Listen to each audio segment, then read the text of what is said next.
તમે જોઈ રહ્યા છો પનીર ટીકા મસાલા ઇન્સ્ટન્ટ સબ્જી માત્ર ને માત્ર 5-6 મિનિટની અંદર આ પનીર ટીકા મસાલા કોઈ પણ પ્રકારની ગ્રેવી વગર લસણ ડુંગળી વગર માત્ર ને માત્ર એક ટામેટાની પ્યુરીથી અને સાથે સાથે એક ગ્રેવી મસાલાની મદદથી બનાવીશું આપણે ઇન્સ્ટન્ટ ફેસ્ટિવલ આવી રહ્યું છે તો ચલો શીખીએ સરસ મજાની પનીર ટીકાની પંજાબી સબ્જી ખરેખર મિત્રો આ સબ્જી તમારા માટે છે પસંદ આવે તો લાઈક શેર સબસ્ક્રાઇબ દિલથી કરશો ચલો જોઈએ રેસીપી સૌથી પહેલાં આપણે પનીર ટીકા બનાવીશું તો પનીર ટીકા બનાવવા માટે અહીંયા મેં પનીર લીધું છે પનીર ઘરનું જ બનેલું છે રક્ષાબંધન સ્પેશિયલ ઘરે જ તમે ઘરમાં આવનાર ગેસ્ટ માટે બહારથી તમારે કોઈ નથી લાવવું સબ્જી પંજાબી તો ઘરે બનાવો ઓછા બજેટમાં ઓછા ખર્ચમાં બની જશે ટેસ્ટી લાગશે તો ચલો અહીંયા આપણે સૌથી પહેલાં પનીર લીધું છે પનીરને ફ્રાય કરીશું પનીર ટીકાને સબ્જી બનાવવા માટે મેં અહીંયા સૌથી પહેલાં પનીરને ફ્રાય કરીશું પનીરને ફ્રાય કરવાથી એનો ટેસ્ટ ખૂબ સારો આવે છે તમારે ફ્રાય ન કરવું હોય તો તમે એમ જ ઉમેરી શકો છો હવે અહીંયા આપણે જે કઢાઈમાં આપણે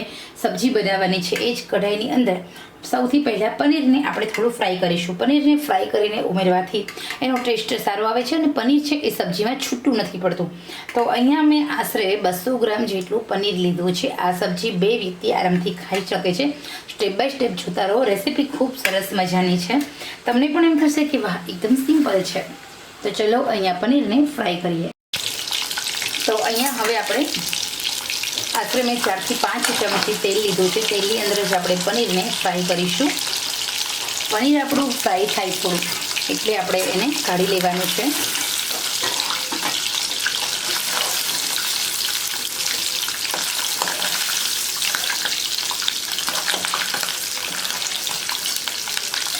તો બસ અહીંયા આપણું પનીર છે એ ફ્રાય થઈ ગયું છે સાઈડ પર પનીરને રાખી દઈએ 3 ટામેટાની પ્યુરી બનાવી લીધી છે 2 મરચાં લેવાના ગ્રેવી માટે અને સાથે સાથે જે પનીર ટિક્કાનો જે રેડી મસાલો આવે છે ગ્રેવી મસાલો એ લેવાનું 75 ગ્રામ અને 75 ગ્રામની અંદર આપણે 100 ગ્રામ દૂધ લેવાનું છે તમે દૂધ લીધું છે અહીંયા એકદમ ક્રીમી મલાઈવાળું તો હવે સૌથી પહેલાં અહીંયા તમે સાઈડ પર રાખી દો ટામેટાની પ્યુરીને અને મરચાંને તો અહીંયા આપણો જે પનીર ટિક્કા મસાલા જે સબ્જીને ગ્રેવી મસાલો આવે છે એ મેજિક મિક્સ લેવાનું સૌથી પહેલાં અહીંયા દૂધ લેવાનું છે દૂધ છે ને એકદમ ઘટ્ટ છે અહીંયા તમે જો મલાઈવાળું એકદમ ક્રીમી દૂધ છે જેના કારણે આપણું જે આ પંજાબી શાક છે બહુ સરસ બને એકદમ ક્રીમી બને હવે આપણે થોડો મસાલો ઉમેરતા જશું અને એકદમ સરસ મજાની પેસ્ટ રેડી કરવાની છે તો અહીંયા ખરેખર આ જે ઇન્સ્ટન્ટ છે તો આ મસાલાની આ જે ગ્રેવીવાળું શાક છે બહુ સરસ બને છે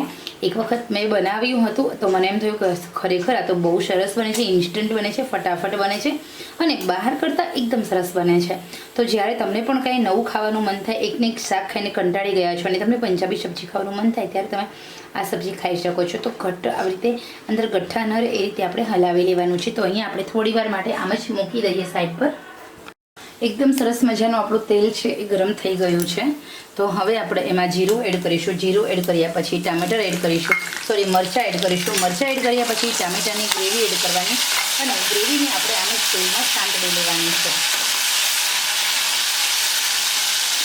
જ્યાં સુધી તેલ છૂટું ન પડે ત્યાં સુધી સાંતળીશું થોડું અમથું ચપટી જેટલું મીઠું એડ કરવાનું છે ટામેટાની ગ્રેવી આમાં તમારે ઓનિયન બિલકુલ એડ નથી કરવાનું માત્ર ને માત્ર ટામેટાની જ આ ગ્રેવી બનાવીને એડ કરવાની છે ઓનિયનનો પાવડર ઓલરેડી ગ્રેવીમાં અને લસણનો પાવડર આપણી જે ગ્રેવી મિક્સ મસાલા છે ઇન્સ્ટન્ટ એની અંદર છે જેટલા માટે આપણે આ સબ્જી ફટાફટ બની પણ જાય છે તો ક્યારેક તમારે બહાર જવું છે તો ઘરે કોઈ ગેસ્ટ આવે છે અને તમારે 2 થી 3 સબ્જી બનાવવાની છે ને ત્યારે ઇન્સ્ટન્ટ ફટાફટ આવું પનીર ટીકાનું સ્વાદિષ્ટ શાક બનાવી દો ખરેખર લાજવાબ ટેસ્ટી બને છે 2 થી 3 મિનિટ સુધી આપણે આમ જ રાખીશું પનીર અહીંયા મેં ઘરનું બનાવેલું છે મારી પાસે દૂધ થોડું વધ્યું હતું અને વાસી દૂધ હતું એનો કોઈ બીજો ઉપયોગ કરવાનો હતો તો તમે જો એકદમ સરસ માર્કેટમાં જે મળે છે એના કરતાં વધારે સોફ્ટ એવું એકદમ સરસ મજાનું ઘટ્ટું પનીર બનીને રેડી છે અને પનીર હતું એટલે થયું કે ચલો રક્ષાબંધન છે તો રક્ષાબંધન માટે સ્પેશિયલ તો આપણે શું બનાવીએ તો થયું કે પંજાબી શાક બનાવું ફેસ્ટિવલ છે તો ઘરમાં બી લાગવું જોઈએ યાર કે આપણા ઘરમાં ફેસ્ટિવલ છે અને એમાં પણ મને તો લાઈવ ફેસ્ટિવલ સેલિબ્રેશન બહુ ગમે છે જમવાનું સાથે સાથે નવા કપડાં ઘરનું ડેકોરેશન આ બધું મને શોખ છે પહેલેથી તો હવે આપણે સરસ મજાનું તેલ સંતળાઈ ગયું છે એમાં આપણે ગ્રેવી ઉમેરી દેવાની છે ગ્રેવી ઉમેર્યા પછી આપણે હલાવી લેવાનું છે તો અહીંયા આપણે ગ્રેવીને તેલ છૂટું ન પડે ત્યાં સુધી હલાવીશું તો આપણે થોડી વાર માટે આમ જ હલાવવાનું છે આ સબ્જીને. ખરેખર આ બહુ સરસ બને છે. 2 થી 3 મિનિટ સુધી ગેસની આંચ આપણે ફૂલ રાખવાની છે અને આપણે મિક્સ કરવાનું છે. તો અહીંયા આપણી આ સબ્જી છે વધારે ટેસ્ટી બનશે, સ્વાદિષ્ટ બનશે અને મજેદાર અને ક્રીમી અને ઘટ બનશે. કારણ કે મેં અહીંયા દૂધ હતું, એમાં 100 ગ્રામ દૂધ હતું, પણ સામે મેં મલાઈ બહુ લીધી છે. કારણ કે આ સબ્જીમાં સ્પેશિયલ મલાઈ હોય ને તો બહુ સરસ લાગે છે, એટલા માટે. તો હવે અહીંયા તમે જોઈ શકો છો એકદમ ધીમે ધીમે છે ને આપણી સબ્જી બની રહી છે. એકદમ સરસ મજાનું ક્રીમી ઘટ અને યમી આપણી આ સબ્જી બનીને રેડી થઈ ગઈ છે. વાવ, મને તો બહુ મજા આવી ગઈ આ ટેસ્ટી સબ્જી ખાવાની. મને તો રાહ જોઉં છું જલ્દી બને ને હું મસ્ત જમી લઉં. તો અહીંયા આપણી આ સબ્જી છે ને સરસ મજાની બની રહી છે. હવે આપણે 4 મિનિટ સુધી આમ જ ગ્રેવીને ઉકળવા દઈએ. તો અહીંયા આપણી ગ્રેવીમાંથી તેલ છૂટું પડી રહ્યું છે. હવે એમાં બહુ સરસ મજાનો ટેસ્ટ આવી રહ્યો છે. હવે આપણે એમાં થોડું તીખાસ માટે મસાલો એડ કરું છું. નમક બિલકુલ એડ નહીં કરતા. આપણે મસાલાની અંદર ઓલરેડી બધા નમક છે, પરંતુ હા એમાં તીખાસ ઓછી હશે.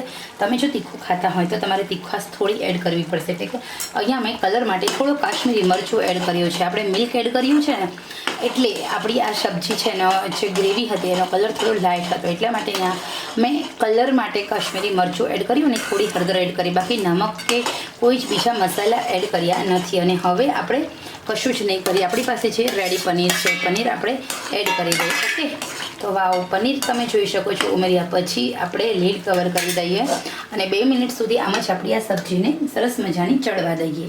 જેના કારણે પનીર છે એની અંદર બધા જ મસાલા જે આપણી સબ્જીના છે તે ઇન્સર્ટ થાય અને આપણી સબ્જી છે બહુ ટેસ્ટી બને, સ્વાદિષ્ટ બને. તો ખરેખર આ સબ્જી બહુ સરસ મજાની છે. અહીંયા આપણી સબ્જી બનીને રેડી છે. 1 મિનિટ થઈ ગઈ છે. હવે અહીંયા આપણે ચેક કરીશું. વાવ, બહુ સરસ મજાનું તેલ પણ છૂટું પડ્યું છે અને આપણી સરસ મજાની પનીર ટીકા સબ્જી હોટલ કરતાં પણ ટેસ્ટી સ્વાદિષ્ટ એવી બનીને રેડી છે. તમે જોઈ શકો છો. તો એકદમ સ્વાદિષ્ટ એવું આપણું પનીર ટીક્કા મસાલા સબ્જી બનીને રેડી છે. તો ખરેખર મિત્રો આ સબ્જી કેવી લાગી છે તે આપ સૌને પસંદ આવે તો ચોક્કસ તમે લાઇક, શેર, સબસ્ક્રાઈબ કરશો. તો ખરેખર આ એકદમ હુબહુ માર્કેટ જેવું છે પંજાબી શાક. તમને પણ જો ભાવ્યું હોય, રેસીપી પસંદ આવી હોય તો તમે પણ આ પનીર ટીકાની સબ્જી ચોક્કસ તમે લાઇક, શેર, સબસ્ક્રાઈબ કરશો. તો ચલો મિત્રો, આપણે ફરી મળીએ નવા જ ઉપયોગી વિડીયો સાથે. ત્યાં સુધી આવજો. તમે જોઈ રહ્યા છો પનીર ટીકા મસાલા ઇન્સ્ટન્ટ સબ્જી. માત્ર ને માત્ર 5 મિનિટની અંદર આ પનીર ટીકા મસાલા કોઈ પણ પ્રકારની ગ્રેવી વગર, લસણ ડુંગળી વગર, માત્ર ને માત્ર એક ટામેટાની પ્યુરીથી અને સાથે સાથે એક ગ્રેવી મસાલાની મદદથી બનાવીશું આપણે. ઇન્સ્ટન્ટ ફેસ્ટિવલ આવી રહ્યું છે તો ચલો શીખીએ સરસ મજાની પનીર ટીક્કાની પંજાબી સબ્જી. ખરેખર મિત્રો આ સબ્જી તમારા માટે છે. પસંદ આવે તો લાઇક, શેર, સબસ્ક્રાઈબ દિલથી કરશો. ચલો જોઈએ રેસીપી.